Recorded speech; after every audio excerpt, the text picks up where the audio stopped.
Hello friends, welcome to Riyaz classes. आज के session में we will study about competition commission of India. This topic is part of unit 7 corporate laws of the subject business environment MCO4 MCOM second year IGNOU. Before we begin, if you like the videos that I'm sharing, do hit the like button. Do share your comments to let me know you find all this useful for your studies. Also, don't forget to subscribe so that you won't miss out on watching and learning from my videos.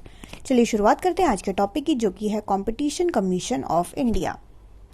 सो हम लोग topic पढ़ रहे थे, main हमारा topic था competition act 2002। So competition act 2002 था क्या, उसके ऑब्जेक्टिव्स क्या थे, वो सब हमने देख लिए। अब हम देखेंगे कंपटीशन कमीशन ऑफ इंडिया के बारे में। ये कंपटीशन कमीशन ऑफ इंडिया या फिर CCI, सो ये एक कमीशन है, इसके नाम में ही है। ये एक कमीशन है जो कि सेंट्रल गवर्नमेंट ने अप्रूव किया है। ठीक है, यहाँ पे सेंट्रल गवर्नमेंट ने इस कमीशन को अप्रूव किया है और इसका नाम दिया है कंपटीशन कमीशन ऑफ इंडिया। इसमें कौन कौन से लोग होंगे? इसमें एक होगा हमारा चेयरपर्सन, एक चेयरपर्सन होगा and not less than 2 and not more than 10 other members to be appointed by the central government. So यहाँ पे जो है इसको बनाया भी हमारे सेंट्रल गवर्नमेंट ने है, इसका जो मेंबर्स है उसको अपॉइंट भी सेंट्रल गवर्नमेंट करता है। और कितने लोग होते हैं? 2 to 10. Okay, and there will be a chairperson, एक चेयरपर्सन होगा। और मिनिमम नंबर ऑफ लोग कितने होंगे? Minimum there will be 2 and maximum they will be 10। ठीक है, सो यहाँ पे 2 to 10 यहाँ पे लोग होंगे। Now however during the first year of the establishment of the commission the central government shall appoint the chairperson and only 1 member. So यहाँ पे अगेन वो सेंट्रल गवर्नमेंट का कहानी है, सेंट्रल गवर्नमेंट की मर्जी है। वो क्या करेगा कि during the first year of establishment of the commission, ये तो अब खैर पुरानी बात हो गई, जब ये स्टार्ट हुआ था सो फर्स्ट ईयर में जो था सेंट्रल गवर्नमेंट ने एक चेयरपर्सन अपॉइंट किया था एंड एक मेंबर को उसने क्या किया था? अपॉइंट किया था। अब यहाँ पे हम बात करते हैं चेयरपर्सन की। जो हमारा चेयरपर्सन है इस कमिटी का, उसके भाई क्वालिफिकेशन क्या क्या होने चाहिए? कौन सा बंदा जो है हमारा कंपटीशन कमीशन ऑफ इंडिया का चेयरपर्सन बन सकता है? सबसे पहले तो he should be qualified to be a जज of a high court.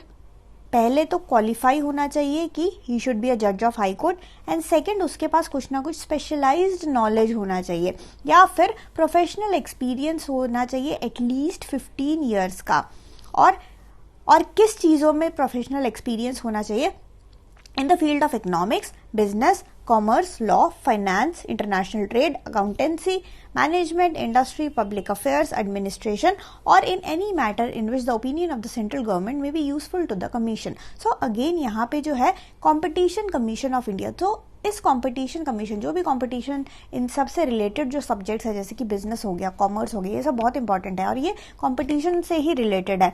Then we have law, finance. So ये सारे चीज़ों में एटलीस्ट 15 ईयर्स का एक्सपीरियंस होना चाहिए, plus he should be qualified to be a जज ऑफ अ हाई कोर्ट। या तो हाई कोर्ट का जज ही होना चाहिए या फिर क्वालिफाई करना चाहिए वो बंदा फॉर अ जज ऑफ द हाई कोर्ट। सो इतने क्वालिफिकेशन जो है होने चाहिए। अगर आप में है सो आप क्या बन सकते हो? आप चेयरपर्सन बन सकते हो कंपटीशन कमीशन ऑफ इंडिया का।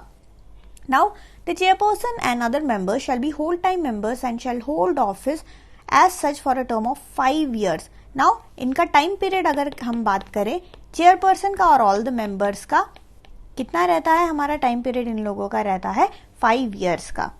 नाउ क्या इनको हम रीअपॉइंट कर सकते हैं? हाँ बिल्कुल, ये जो होते हैं ये एलिजिबल होते हैं रीअपॉइंटमेंट के लिए।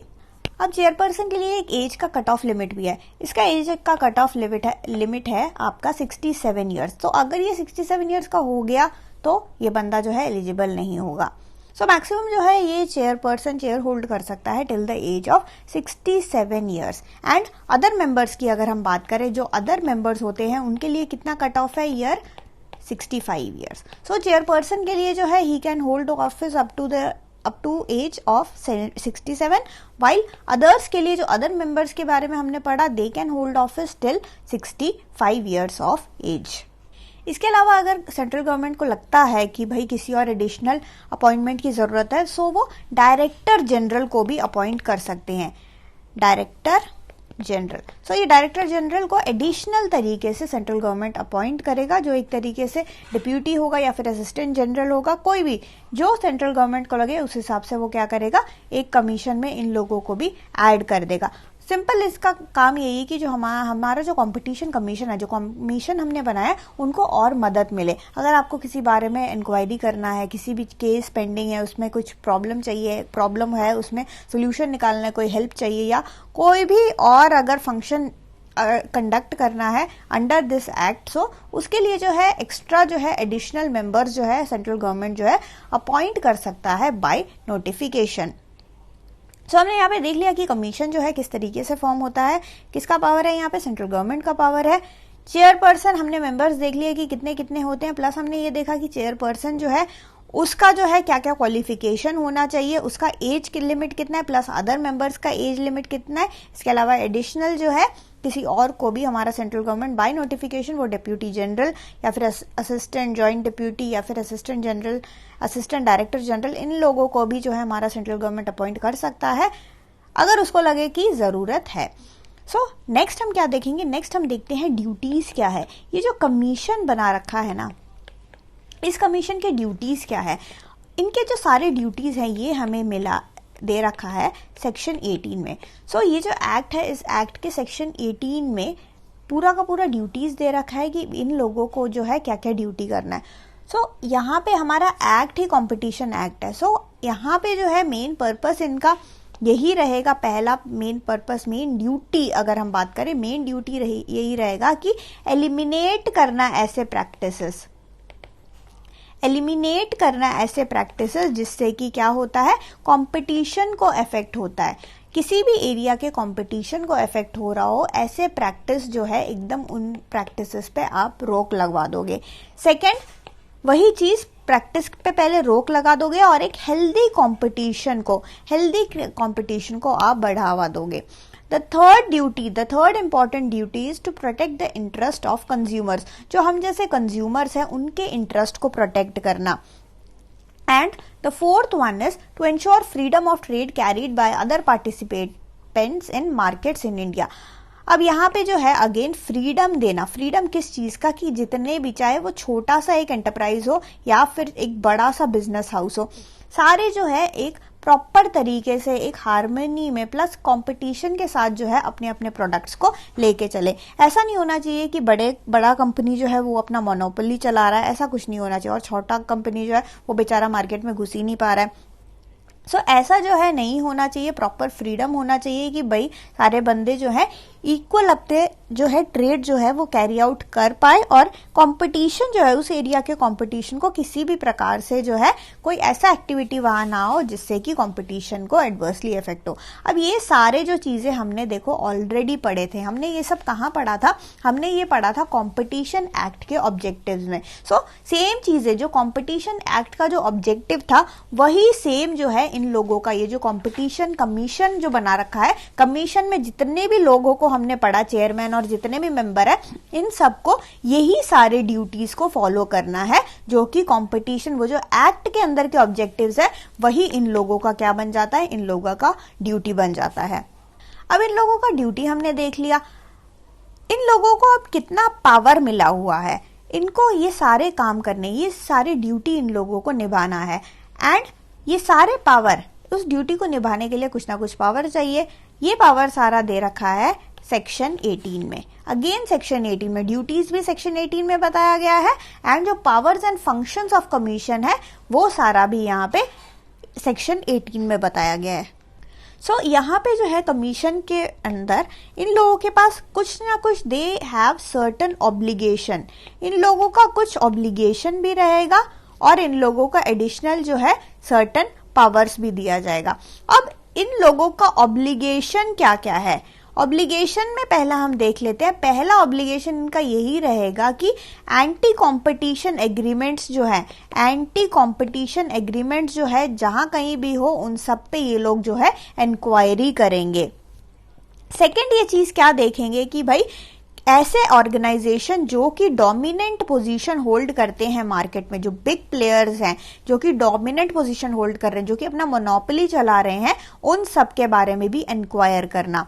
थर्ड जो है क्या चीज को इंक्वायर करना, जो हमने कॉम्बिनेशंस पढ़े थे, कॉम्बिनेशंस को इंक्वायर करना। आई होप आपको कॉम्बिनेशंस याद होगा, हमने पढ़ा था जो जॉइंट वेंचर्स, मर्जर, वो सब का जो था उन सब के बारे में हमने पढ़ा था। That all comes under your combination. So combination में भी जो है इंक्वायरी करना।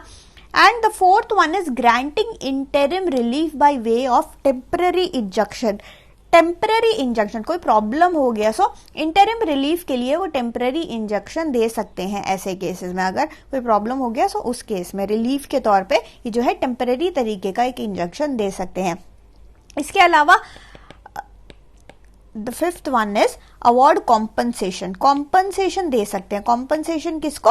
उस बंदे को जिसने एप्लीकेशन दिया कमीशन में कि भाई मेरे साथ जो है कुछ प्रॉब्लम हुआ है, मोनोपोली के कारण जो है मैं माल नहीं बेच पा रहा और मेरा माल जो है गोडाउन में पड़ा खराब हो गया सारा, उसके कारण मुझे लॉस हो गया, इतने लाखों का मेरा नुकसान हो गया, मेरा जो है माल भी खराब हो गया, सो मेरा डैमेज भी हुआ है, यहाँ पे मेरा लॉस भी हुआ है। सो यहाँ पे इस बंदे का डैमेज भी हुआ है, लॉस भी हुआ है। ऐसे केस में वो बंदा जो है, उस बंदे को कुछ ना कुछ कॉम्पनसेशन मिलना चाहिए। सो ये सारा कॉम्पनसेशन उसको कितना मिलेगा, क्या होगा, ये सारा काम भी देखना किसका काम है? हमारे इस कमीशन का काम है। देन रेगुलेट करना अपने ही प्रोसीजर्स को and review its own order. So अपने जितने भी प्रोसीजर है उसको देखना, रेगुलेट करते रहना और सारा का सारा रिव्यू करते रहना। ये सारा जो है पावर्स एंड ऑब्लिगेशन के अंडर आता है जो कि हमारे इस कमीशन को दिया गया है। So they are obligated to do all this. And ये जो कॉम्पनसेशन या फिर इंजंक्शन लगाना, ये सारे क्या है? ये एक तरीके से पावर्स हैं that have been given to them. So they are obligated to perform all these activities, plus उनको जो है पावर भी, साथ में पावर भी दिया गया है to do all these activities. अब इनके पास पावर तो होगा ही क्योंकि इनका जो टॉप जो चेयरपर्सन है वही मतलब एकदम एक्सपीरियंस्ड बंदा है, ऐसा बंदा है जिसके पास प्रोफेशनल नॉलेज है। सो ऐसा एक बंदा बैठा हुआ है, सो इनके पास ऑब्लिगेशन है ये सब करने का और इनको पास जो है पावर भी जो है प्रॉपर तरीके से दे रखा है। नाउ ये जो पावर एंड अथॉरिटी है कमीशन का, ये किस तरीके से एक्सरसाइज करते हैं? They exercise in the form of benches. इसमें बेंचेस होते हैं। सो अगेन ये जो बेंचेस है ये कॉन्स्टिट्यूट कौन करता है? हमारा चेयरपर्सन ही करता है। ओके, सो यहाँ पे बेंचेस रहता है and these benches are constituted by our chairperson. हमारे इस एक्ट में जो है डिटेल प्रोसीजर भी दिया गया है कि भाई कंप्लेंट वगैरह आएगा तो हम कंप्लेंट को जो है वो हैंडल जो है वो किस तरीके से करेंगे। सो यहाँ पे डिटेल प्रोसीजर भी इस एक्ट में दिया गया है। So execution of order of the commission की अगर हम बात करें, जो भी ऑर्डर देते हैं वो ऑर्डर किस प्रकार का होगा? वो सेम उसी प्रकार का होगा जैसे हाई कोर्ट से ऑर्डर मिलता है या फिर आपको किसी सिविल कोर्ट से, प्रिंसिपल सिविल कोर्ट से जो ऑर्डर मिलता है, सेम उसी प्रकार का जो पावर जो होता है इन ऑर्डर्स में भी होता है। सो अगर कोई पर्सन एग्रीव्ड है वो क्या कर सकता है? क्या वो अपील फाइल कर सकता है? ऑफ कोर्स वो अपील फाइल कर सकता है टू द सुप्रीम कोर्ट। सो यहाँ पे जो अपील्स होते हैं डायरेक्ट किसके पास जाता है? To the supreme court. और कितने दिनों में? ऐसा नहीं कि आप 1 साल बाद जाके कर रहे हो, विद इन 60 डेज।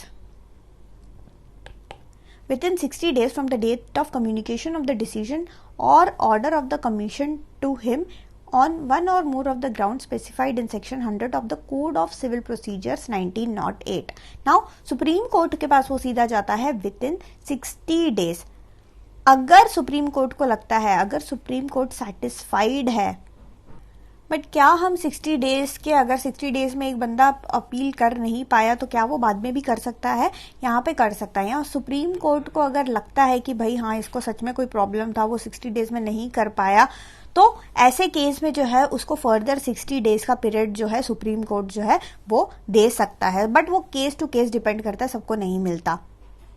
सो ये सारा कहानी था हमारा कॉम्पिटिशन कमीशन ऑफ इंडिया का, जो कि एक कमीशन है जिसको किसने बनाया है? सेंट्रल गवर्नमेंट ने बनाया है। इसमें कौन कौन से लोग होते हैं वो भी हमने देख लिया, ड्यूटीज ऑफ द कमीशन देख लिया, powers and functions of commission देख लिया and execution of order by commission देख लिया। So that's it for the session. Thank you so much for watching. Like, share and subscribe to Riya's classes. Thank you and bye bye.